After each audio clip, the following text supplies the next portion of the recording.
తన యొక్క ప్రియమైన కుమారుని యొక్క రక్తము ద్వారా మన పాపములన్నిటినీ కూడా క్షమించి వేస్తాడు. ఇప్పుడు మరలా మనం ఏం చేస్తాం తెలుసా? ఈమెకి లాగా మరలా లోకం అనే వ్యభిచారంలోనికి వెళ్ళిపోతూ ఉన్నా, లోక స్నేహము దేవునితో వైరం అని దేవుని యొక్క లేఖనాలు తెలియజేస్తుంది. ఒకసారి ఆలోచన.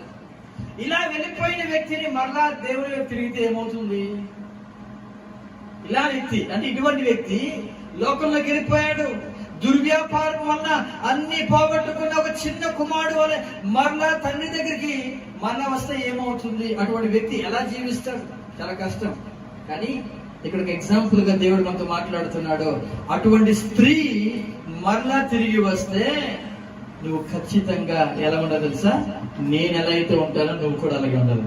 ఎలా ఉంటాడంటే దేవుడు, ఆయన ఎలా ఉంటాడు? ఒక 3 విషయాలు మీకు చూపిస్తాను. మొట్టమొదటిది వాత్సల్యం చూపిస్తాను. దేవుని వైపునకు మనము తిరిగితే